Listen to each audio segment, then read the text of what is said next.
নমস্কার বন্ধুরা, অতসী সহজ রান্না করে আরও একটা নতুন রেসিপিতে সবাইকে স্বাগত।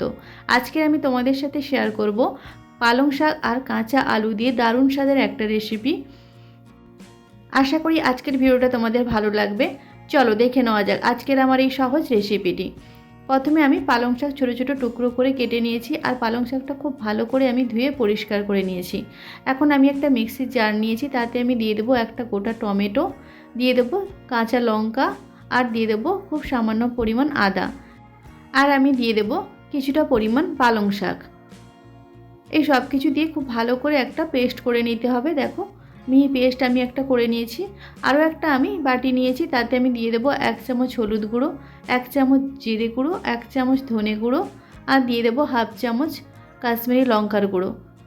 এখন খুব সামান্য পরিমাণ জল দিয়ে এই মশলার একটা পেস্ট বানিয়ে নিতে হবে।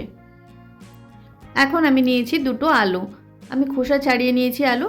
এখন আলুটা আমি গ্রেট করে নেব। এখানে আমি কাঁচা আলুই নিয়েছি। আলুটা খুব ভালো করে গ্রেট করে নিতে হবে।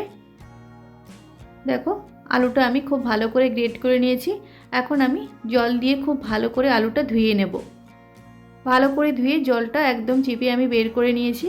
এতে আমি দিয়ে দেবো কুচানো পালং শাক, আর দিয়ে দেবো 1/2 চামচ হলুদ গুঁড়ো, 1/2 চামচ লঙ্কার গুঁড়ো, 1/2 চামচ জিরে গুঁড়ো, 1/2 চামচ ধনে গুঁড়ো, আর দিয়ে দেবো 1 চামচ আমচুর পাউডার। এখন আমি দিয়ে দেবো 2 চামচ বেসন, আর দিয়ে দেবো 1 চামচ চালের গুঁড়ো।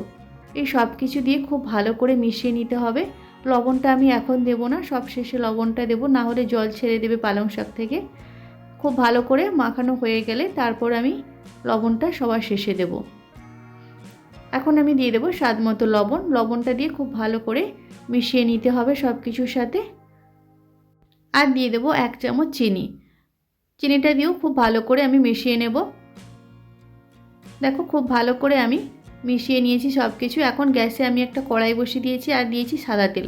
তেলটা ভালো করে গরম করে নিতে হবে। তারপর মিডিয়াম ফ্লেমে রেখে ছোট ছোট বড়ার মতো করে ভেজে নিতে হবে। মিডিয়াম ফ্লেমে রেখে আমি বড়াগুলোকে ভেজে নেব। এই বড়াগুলো এমনিও খাওয়া যায়, গরম ভাত আর ডালের সাথে খেতে ভীষণ ভালো লাগে। তবে আজকের আমি কারি করব এই পালং শাকের বড়া দিয়ে। এক সাইডটা লাল লাল হয়ে গেলে অপর সাইডটা উল্টে দিতে হবে। দু সাইড লাল লাল করে ভেজে নামিয়ে নিতে হবে।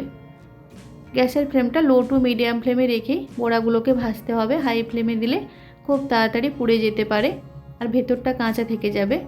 তাই অবশ্যই লো টু মিডিয়াম ফ্লেমে রেখে বড়াগুলোকে ভেজে নিতে হবে। দেখো বড়াগুলো আমার ভাজা হয়ে গেছে, নামিয়ে নিয়েছি, এবং বাকি বড়াগুলো আমি সেমভাবে ভেজে নেব। অবশ্যই তোমরা বাড়িতে একবার কাঁচা আলু আর পালং শাক দিয়ে এইভাবে রান্নাটা করে দেখো, ভীষণ ভালো খেতে হবে। সমস্ত বড়াগুলো ভেজে আমি নামিয়ে নিয়েছি। এখন ওই কড়াইতে আমি দিয়ে দেব ফোড়ন। আমি দিয়ে দেবো একটা শুকনো লঙ্কা, দুটো এলাচ, দুটো লবঙ্গ। কিছু সময় আমি ফোড়নটা একটু নাড়াচাড়া করে নেব। ফোড়নটা ভালো করে ভাজা হয়ে গেলে তারপর আমি দিয়ে দেবো 1 চামচ গোটা জিরে। গোটা জিরেটাও দিয়েও কিছু সময় নাড়াচাড়া করে নিতে হবে। ফোড়নটা ভালো করে ভাজা হয়ে গেলে তারপর আমি দিয়ে দেব যে গুঁড়ো মশলাগুলো দিয়ে আমি পেস্ট করে রেখেছিলাম, সেই গুঁড়ো মশলার পেস্টটা আমি দিয়ে দেব। গ্যাসের ফ্লেমটা একদম লো ফ্লেমে রেখে মশলার পেস্টটা দিয়ে দিতে হবে। তারপর তেলের সাথে খুব ভালো করে কষিয়ে নিতে হবে।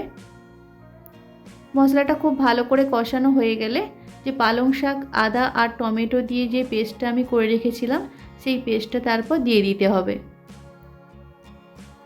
খুব ভালো করে আমি পালং শাকের এই পেস্টটা দিয়েও কষিয়ে নিতে হবে। লো টু মিডিয়াম ফ্লেমে রেখে মশলাটা খুব ভালো করে কষিয়ে নিতে হবে, যাতে আদার কাঁচা গন্ধটা চলে যায়। দেখো খুব ভালো করে আমি কষিয়ে নিয়েছি। এখন আমি গ্যাসের ফ্লেমটা একদম লো ফ্লেমে রেখে দিয়ে দেবো 2 চামচ টক দই। টক দইটা দিয়েও খুব ভালো করে কষিয়ে নিতে হবে। আর টক দইটা দেওয়ার সময় অবশ্যই গ্যাসের ফ্লেমটা লো ফ্লেমে রাখতে হবে, নাহলে টক দইটা ফেটে যেতে পারে। টক দইটা দিয়েও খুব ভালো করে মশলার সাথে আমি কষিয়ে নিয়েছি। দেখো মশলা থেকে খুব ভালো করে তেল ছেড়ে দিয়েছে। এখন আমি দিয়ে দেবো স্বাদ মতো লবণ আর চিনি। লবণ আর চিনিটা দিয়েও খুব ভালো করে মশলার সাথে মিশিয়ে নিতে হবে। যেহেতু নিরামিষ তরকারি, তাই একটু চিনি দিলে একটু মিষ্টি মিষ্টি খেতে ভালো লাগে। লবণ আর চিনিটা দিয়ে খুব ভালো করে আমি কষিয়ে নিয়েছি মশলার সাথে। ভালো করে কষানো হয়ে গেলে আমি দিয়ে দেবো গ্রেভির জন্য জল। এখানে আমি গরম জল ব্যবহার করেছি। যেমন গ্রেভি রাখতে পছন্দ করো সেই অনুযায়ী জলটা দেবে, তবে একটু গ্রেভিটা বেশিই দিতে হবে, কারণ বড়াটা দেওয়ার পর জলটা অনেকটাই টেনে নেবে। গ্রেভিটা দিয়ে আমি মিডিয়াম ফ্লেমে 5 মিনিটের জন্য ভালো করে আমি ফুটিয়ে নিয়েছি। তারপর ভেজে রাখা বড়াগুলো আমি দিয়ে দেব। সমস্ত বড়াগুলো দিয়ে দিতে হবে। বড়াগুলো দিয়েও 5 মিনিটের জন্য ভালো করে রান্না করে নিতে হবে। লো টু মিডিয়াম ফ্লেমে রেখে আমি বড়াগুলো দিয়ে 5 মিনিটের মতো খুব ভালো করে রান্না করে নিয়েছি। এখন আমি দিয়ে দেব 1 চামচ গরম মশলা। গরম মশলা দিয়ে দেবো আর সবশেষে দিয়ে দেবো 1 চামচ ঘি। এই গরম মশলা আর ঘিটা দিলে তরকারির স্মেলটা ভীষণ ভালো হয়। যেহেতু নিরামিষ তরকারি, ঘিটা দিলে টেস্টও ভালো হয় আর গন্ধটাও খুব ভালো হয়। এখন আমি ঢাকা দিয়ে গ্যাসটা আমি অফ করে দেব। 5 মিনিট পর আমি তোমাদের সার্ভ করে দেখাচ্ছি। দেখো তরকারিটা দেখতে কতটা সুন্দর হয়েছে, একদম মাখো মাখো হয়েছে। গরম ভাতের সাথে বা রুটির সাথে ভীষণ ভালো খেতে হয়।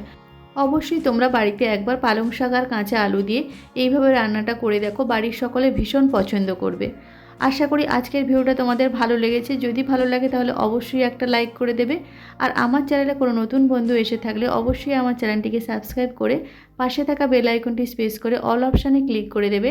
তাহলে যখন আমি নতুন কোনো ভিডিও আপলোড করব সবার প্রথম তোমাদের কাছে নোটিফিকেশান পৌঁছে যাবে। আজকের ভিডিওটা এই পর্যন্ত। নেক্সট কোনো ভিডিওতে তোমাদের সাথে আবার দেখা হচ্ছে নতুন কোনো একটা রেসিপি নিয়ে। ততক্ষণে তোমরা ভালো থেকো, সুস্থ থেকো। ধন্যবাদ।